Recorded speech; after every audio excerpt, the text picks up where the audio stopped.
It was a hot summer night when a group of 5 friends decided to escape the routine of the city and spend the weekend in an isolated cabin in the woods.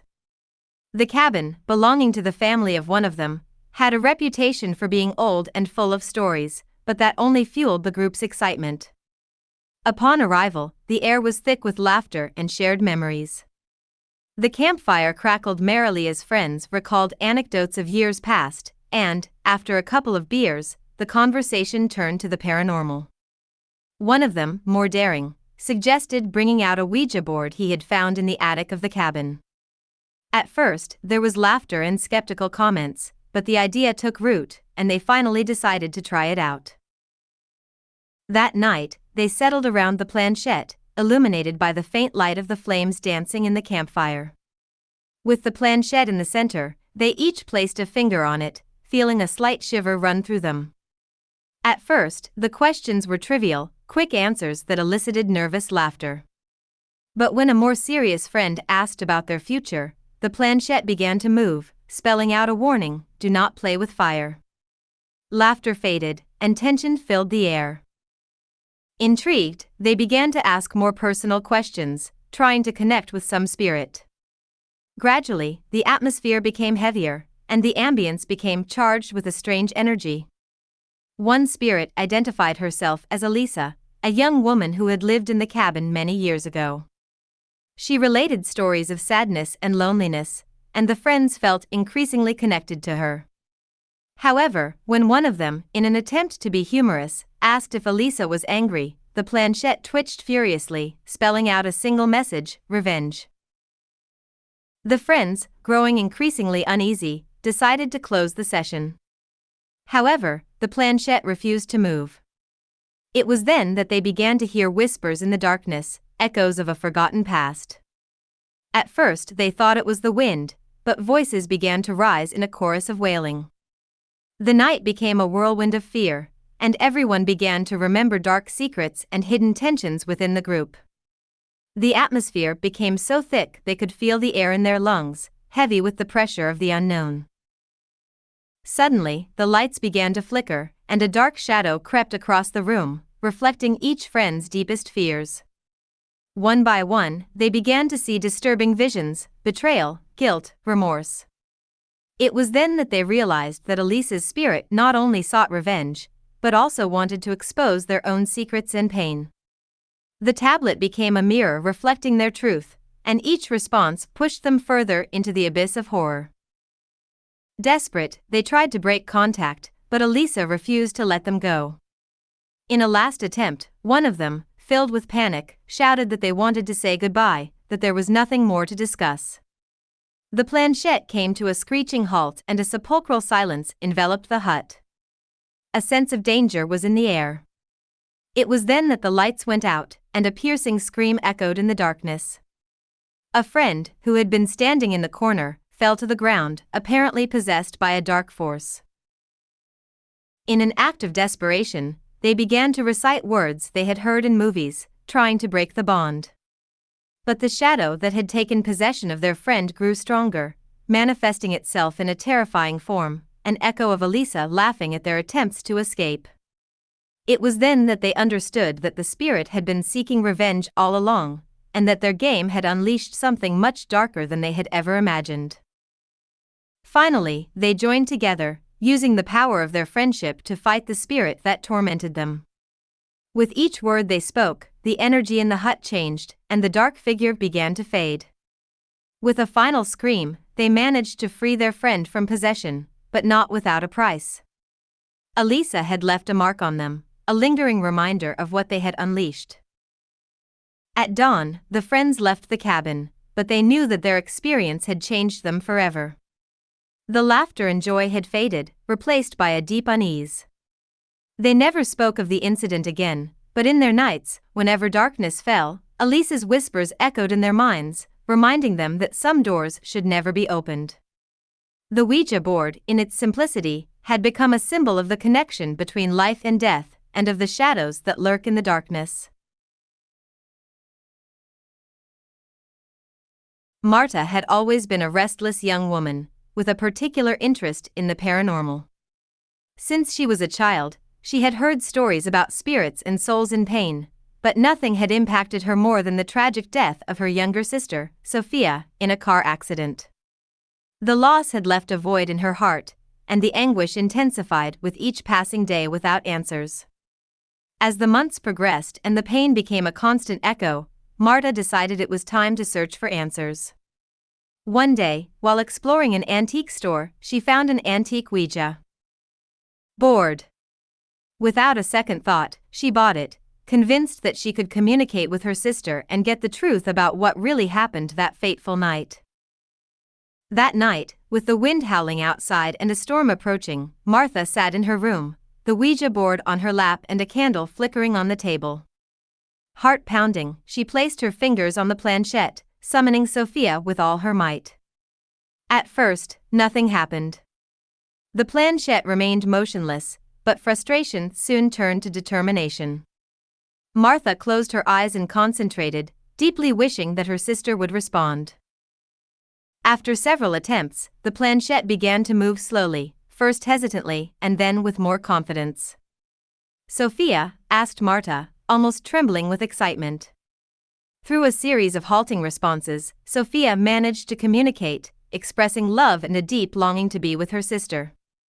Excitement filled the room, and Marta felt a connection she had thought lost forever. However, the responses began to take an unsettling turn. One message came clear and direct. "I am not at peace." Marta felt chilled. She realized that Sophia wanted to tell her something, and her instinct led her to keep asking. As she got deeper into the conversation, the tone of the communication became darker. Sophia revealed that her death had not been an accident. Through her words, Martha understood that there were hidden forces that had led her sister to her tragic fate. Anguish and anger gripped her, and the desire to uncover the truth became uncontrollable. With each session, the connection with her sister intensified, but so did the tension in the atmosphere. Martha began to experience strange phenomena, objects moving without explanation, echoes of children's laughter in the dark, and the feeling that something dark was stalking her. The Ouija board became both her refuge and her condemnation.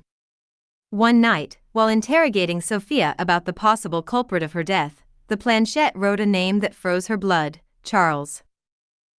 Charles was Sophia's best friend, and also one of the last to see her alive. Marta, overcome with confusion and despair, decided to confront him. It was then that the truth came out, and with every word Charles uttered, Marta began to piece the puzzle together. Charles revealed that he had been with Sophia the night of her death, but he had not told the whole truth. In his story, a shadow loomed over him. There was more to it than just an accident. Anger and guilt began to consume Martha, and she decided she must get more answers from the Ouija board.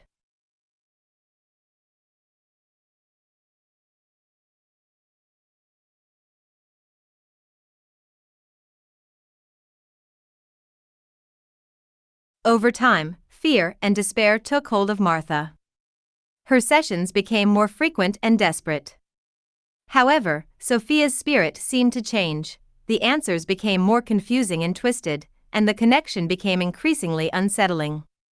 One night, while invoking her sister, a terrifying message appeared on the planchette: "Don't let her go." Terror enveloped her, and the feeling that something dark was lurking intensified.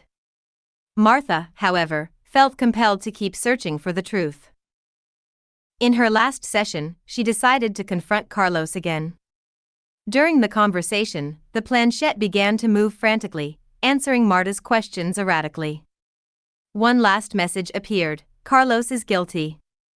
In an act of anger and desperation, Marta dropped the planchette and the Ouija board, but the damage was done. Darkness had found its way into her life, and the connection with her sister had been transformed into an echo of revenge. Martha, consumed with anguish, set out to bring Carlos to justice. With the information she had obtained from the Ouija board, she took her case to the police.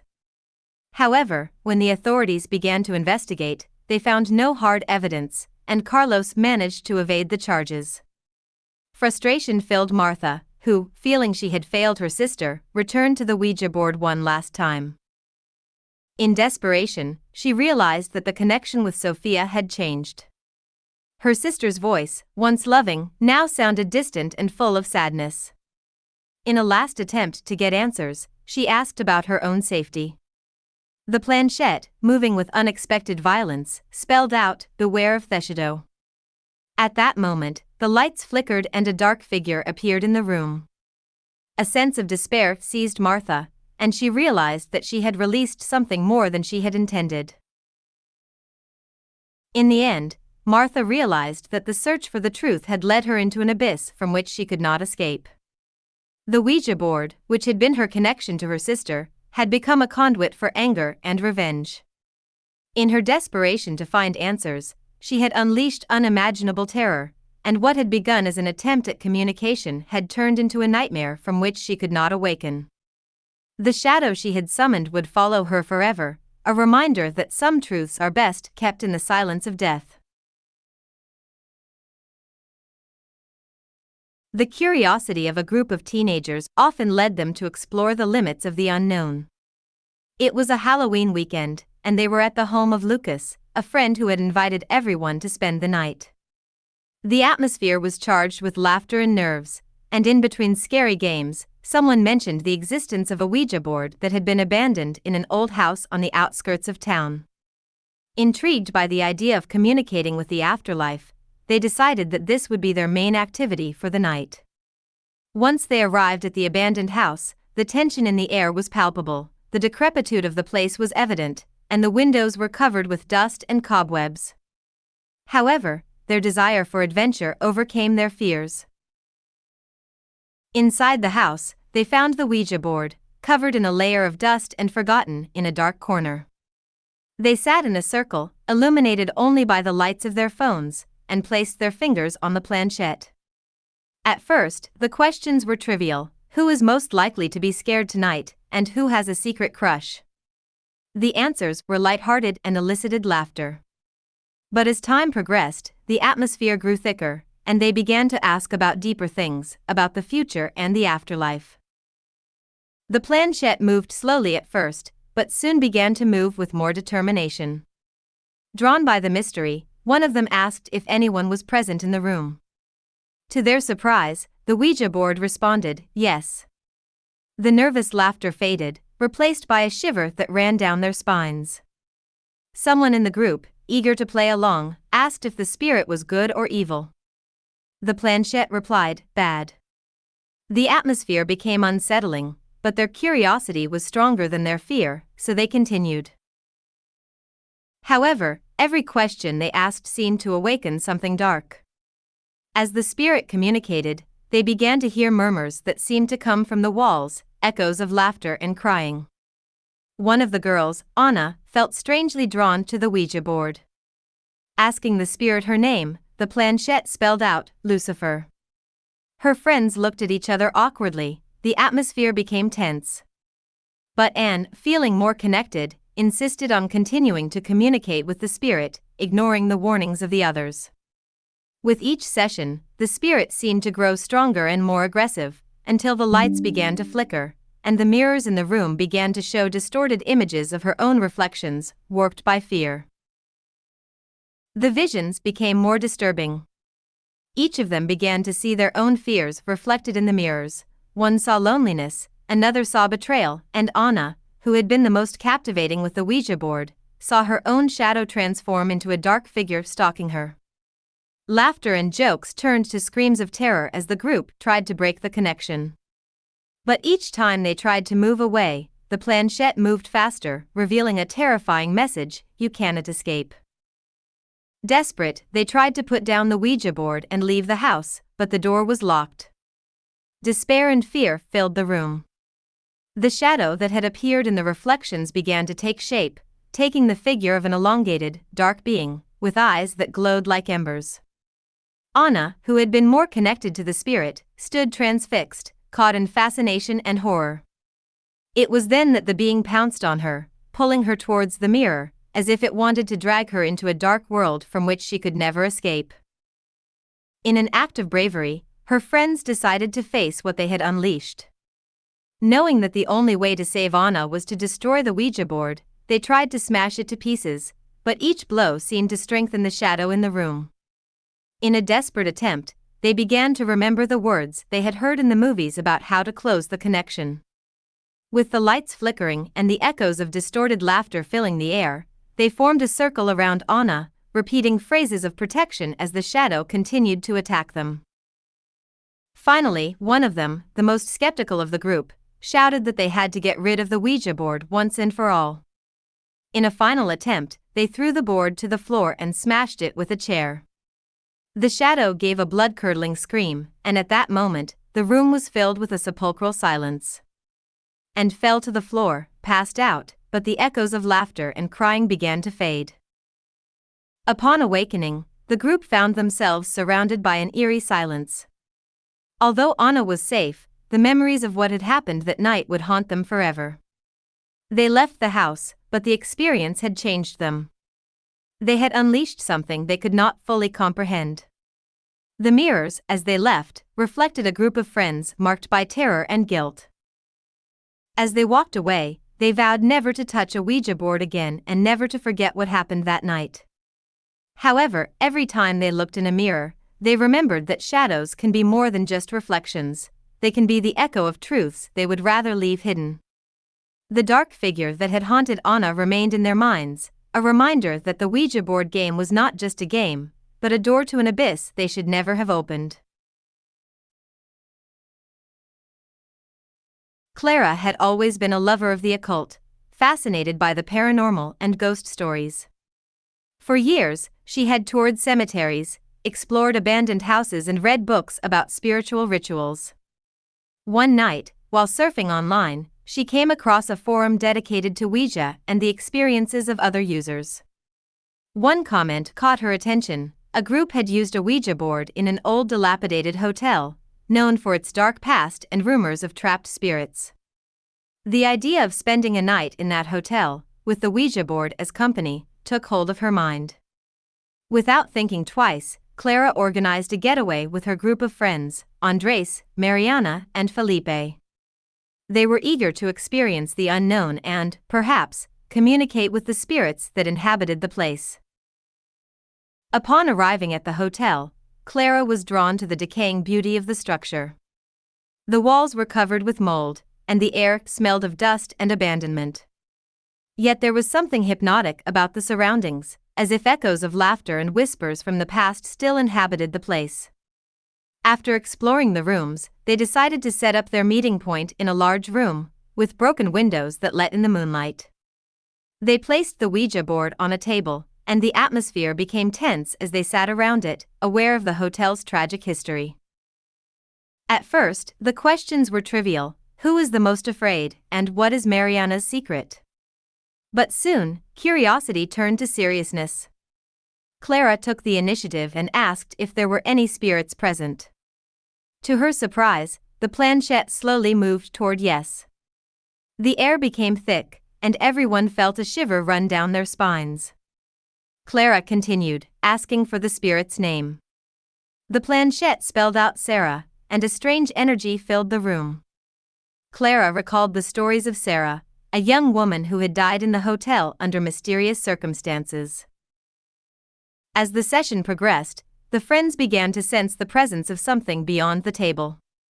Sarah revealed that she had been betrayed by someone she trusted and that her spirit was trapped in the hotel, seeking revenge. The tension grew when, in the middle of the conversation, the temperature in the room dropped drastically, and the lights began to flicker. Clara, excited and scared in equal parts, decided to keep asking questions, ignoring her friend's warnings. However, as they probed further into Sarah's betrayal, the Ouija board began to move erratically, and a cold wind enveloped the room. Andres, the most skeptical of the group, began to doubt the situation. He insisted that it was all an illusion, a game of the mind. However, as he spoke, a clatter echoed down the hallway, as if someone had knocked on a door. The group looked at each other in terror. Clara, determined not to be intimidated, asked Sarah if anyone else was present. The answer came quickly: "You are not alone." At that moment, a chilling whisper filled the air: and everyone felt the pressure of a shadow approaching. The room went dark, and the Ouija board began to vibrate, as if an invisible force was struggling to get out. The tension reached its peak when Mariana, in a panic, shouted that they should stop. Clara, however, insisted on continuing. As the planchette moved faster, it began to spell out a terrifying warning, "Damn." Clara felt a wave of terror take hold of her, but her curiosity was stronger. Then, moonlight shone through the window, illuminating a dark figure in the corner of the room. The shadow twisted and contorted, and Clara could see a gaunt face, with empty eyes that reflected the pain of a forgotten betrayal. In a burst of courage, Clara asked the shadow about its history. The figure began to approach, and the air became unbreathable. Clara, now terrified, realized that they had awakened something they could not control. Terrified, she decided it was time to close the session. With her voice trembling, she asked Sarah to withdraw and leave them alone. However, the planchette refused to move, and the shadow grew louder, sending echoes of screams reverberating through the hotel. Andres, sensing that the situation was becoming more dangerous, shouted that they had to leave, that they had to get out of the hotel. Mariana and Felipe began to cry, unable to bear the intensity of the atmosphere. In a last effort, Clara took the planchette and lifted it from the board, trying to break the bond. At that moment, the shadow pounced on them, and a chilling laugh echoed through the room. Clara screamed as the shadow vanished, taking the echoing whispers with it. Finally, with a cry of despair, Clara smashed the Ouija board on the floor, and the shadow dissipated in a burst of energy. The air became lighter, and the lights began to flicker before stabilizing. Clara and her friends looked at each other, relieved to have survived the experience. Yet they knew that something had changed in them, that the connection they had made could not be erased so easily. The laughter and joy had faded, and the feeling that something dark had marked them would be with them forever. As they left the hotel, Clara felt a shiver run down her spine, as if the echoes of trapped souls were still watching her from the darkness. Although they had managed to close the session, the memory of that night and the shadow visions would remain with them forever. The Ouija board, which had promised excitement and adventure, had become a warning symbol, reminding them that sometimes the secrets of the past are best left buried. The adventure they had sought became a lesson, and looking back, Clara realized that some echoes never go away.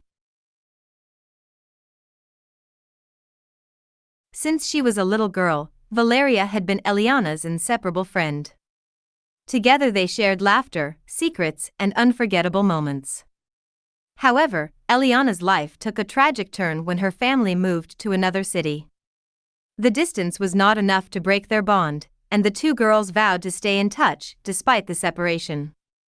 Years later, while Valeria was going through a box of memorabilia in her attic, she found an old Ouija board they had used in their childhood to communicate with the afterlife, filling their hearts with curiosity and wonder.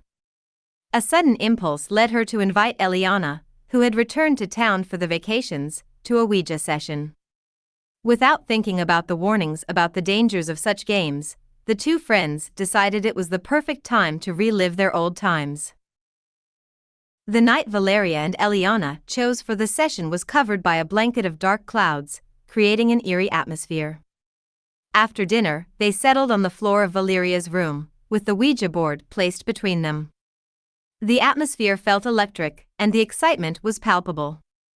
They began to laugh as they recalled stories from their childhood, but as they progressed through the game, the laughter faded, giving way to palpable tension. Their hands gently rested on the planchette as they began to ask trivial questions: what's going to happen in the future, and who will be the first to get married? However, the atmosphere quickly changed when Valeria decided to ask if there were any spirits present.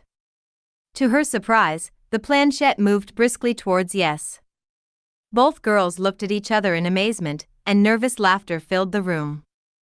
Valeria asked the spirit's name, and the planchette spelled out Lia.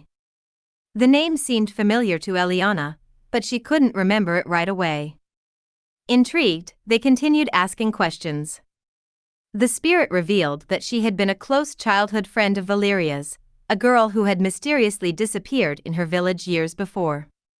With each question, Valeria felt more connected to Leah, and the atmosphere became more and more intense. Eliana, skeptical at first, began to feel uncomfortable when the atmosphere became dark and cold. They asked how Leah had died, and the planchette moved erratically, spelling confused words. Valeria, excited, kept asking, while Eliana instinctively sensed that something was not right. An uncomfortable silence filled the room, and the moonlight filtered through the window, creating shadows that danced on the walls. Suddenly, the Ouija board began to move frantically, as if an invisible force was pushing it. The temperature dropped abruptly, and an icy whisper echoed through the air, "Help." Valeria, fascinated by the intensity of the experience, couldn't help but ask Leah if she needed anything. The answer came quickly, "Release." Eliana, frightened, tried to stop the game, but Valeria, immersed in a trance-like state, insisted on continuing. The Ouija board began to spell out warnings of danger and revenge, and the atmosphere became oppressive. The room was filled with echoes and whispers that seemed to come from everywhere. Eliana saw the shadows in the corners of the room lengthen and move, as if taking on a life of their own. She felt a shiver run through her body and, looking at Valeria, saw that her friend had changed. Her eyes were empty and her voice a distant echo. The planchette was still moving, spelling incomprehensible words. Eliana, sensing that the game had become too dangerous, shouted that they should stop, that they should not continue with the session. However, Valeria was not listening to her. The bond she had created with Leah seemed to have trapped her in a trance. The shadow in the room grew thicker, and Eliana felt a surge of terror. When Valeria finally asked Leah what she should do to free her, the Ouija board moved quickly, spelling out sacrifice. At that instant, a chilling laugh echoed through the room, and Eliana understood that what had been unleashed was something dark, something that wanted to feed on her fear. Desperate, Eliana grabbed the planchette tightly and pulled it away from Valeria, shouting that they had to close the session. The room erupted in a whirlwind of wind and shadows, and Leah's laughter became frantic, echoing like a terrifying echo in her ears. At this, Valeria finally seemed to awaken from her trance, looking at her friend with eyes full of confusion and terror. Eliana, her heart pounding, began to recite words she had heard in her readings about how to protect herself from evil entities. The shadows slowly began to recede, and the chill in the air faded. With each word she uttered, the planchette trembled, and the room was illuminated again with moonlight. Finally, Valeria shouted, "Go in peace," and, at that instant, the planchette fell to the floor, shattering into 1,000 pieces. The room was filled with an overwhelming silence. The shadow that had stalked Valeria disappeared, leaving only the echo of her laughter in the air. Exhausted and terrified, Valeria and Eliana looked at each other, feeling that they had been through an experience that had changed them forever. Although they had managed to close the session, the memory of Leah and the darkness they had awakened would never completely fade. As they left the room, Valeria felt that old friendships are never completely broken. There is always an echo of the past that resonates in the darkness.